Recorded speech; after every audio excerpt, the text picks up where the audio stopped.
Hello everybody, my name is Sonia and I am presenting our lesson 1, which is understanding the psychoanalytical approach in counseling. I chose to talk about Sigmund Freud. Reading on Freud, it comes to mind certain concepts. The first thing that comes to mind is foundation.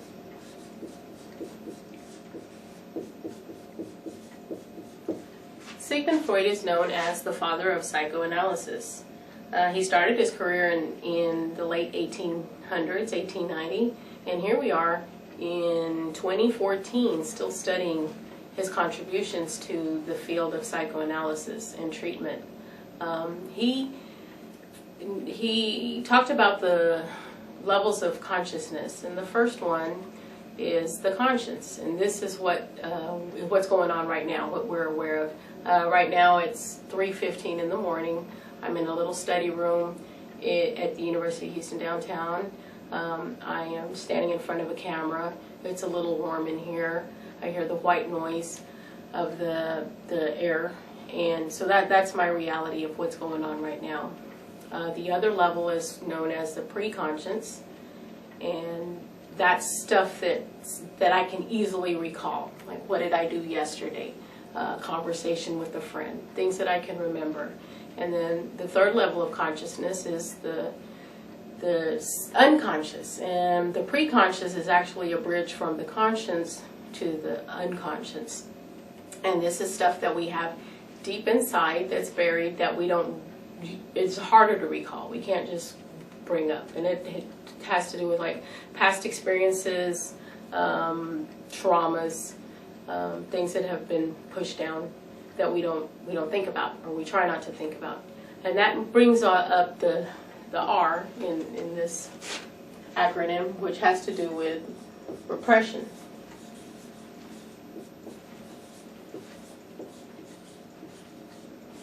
Now, Freud said that repression is known as, the repression was the cornerstone of which the whole structure of psychoanalysis rests. He saw this as he was treating his patients with hysteria patients, and what he would see is that when people were trying to talk and explain situations, traumas, that they would stop. So he would actually see it as a force that would keep them from bringing what was unconscious to the conscious level.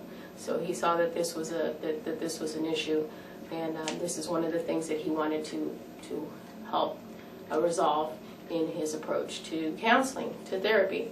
Moving on to the E.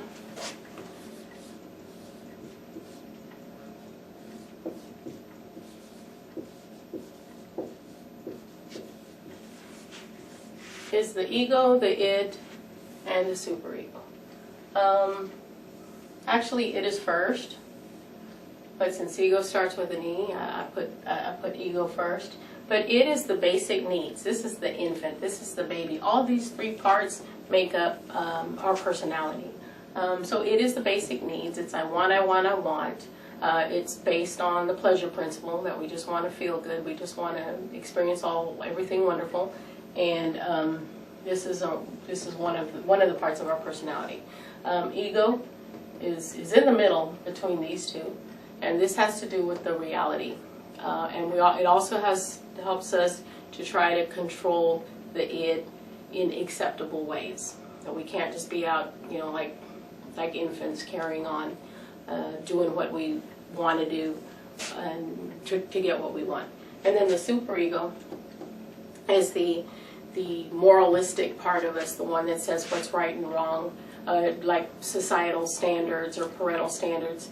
And it's like I think of that cartoon when I was little, where I see the devil on one shoulder and the angel on the other shoulder, and just total conversations going back and forth. And really that is how Freud talks about these parts of these personality, because we're always in conflict with each other. And so having that conflict causes anxiety. And we've developed defense mechanisms to try to help us cope with that anxiety. And they can be adaptive and helpful, but if we use them in excess, they become pathological and cause problems. Some of these defense mechanisms that we've already talked about in the lecture, we heard about in the lecture or read about, have to do with denial, repression, sublimation, regression. Maybe I said that. Anyway, so the ego, so the it is the baby, the infant. Ego's the reality right now, and superego's like the superhero, the cop, trying to keep everything the way it should be. Okay, now moving on to unconscious, and this is really the key part of psychoanalysis.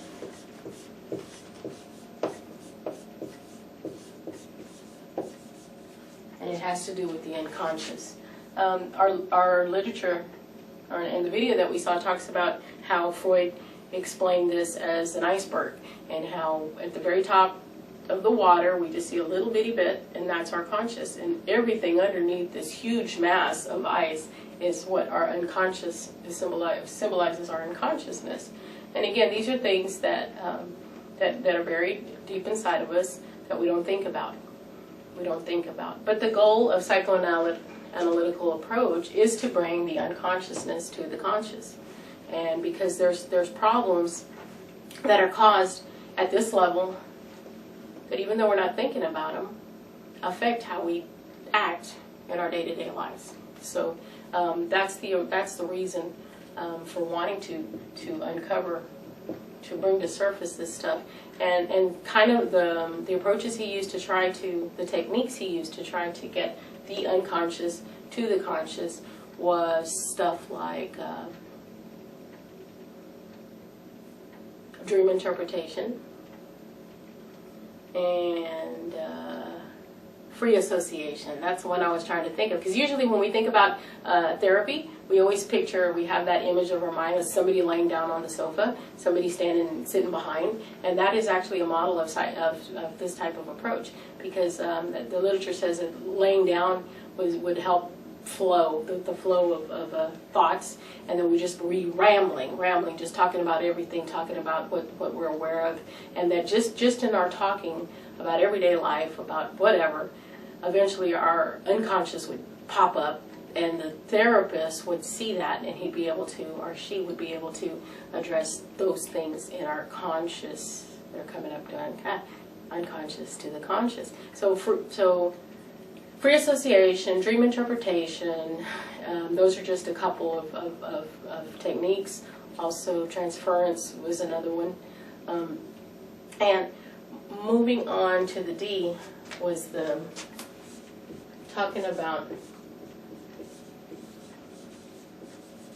the development. And one thing that's different about Sigmund Freud approach to psychoanalytical theory, psychoanalytical counseling, is the focus on the psychosexual stages of development. Here he says that everything that we are, pretty much, as a person, how we've already been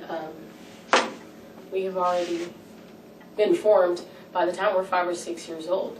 So when he talks about the developmental, psychosexual developmental stages, he's basing this on the fact that we have drives, and some of the drives are just basic self-preservation drives, like eating and sleeping, and then there's some aggression drives, and it has to do with dealing with life and death. But there was the sexual part is one that Sigmund Freud really focuses on, and from like 0 to 18 months is the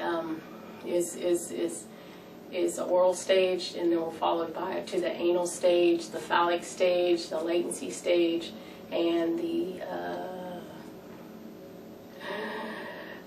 genital stage, And the thing is about this is that everything has to be handled in a good way throughout.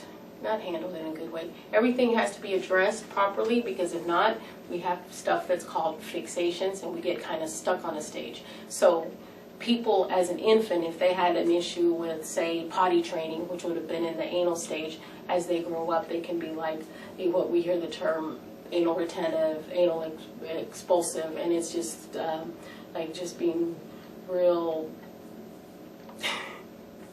I know this is, anyway, so that's just a couple of things. That's just a couple of things. And I know this is supposed to be 10 minutes, and I could go on and on and on, but I went in here. So, man, I hope I made sense. I'm still trying to get this video thing down, but I'll see y'all next time. Bye-bye.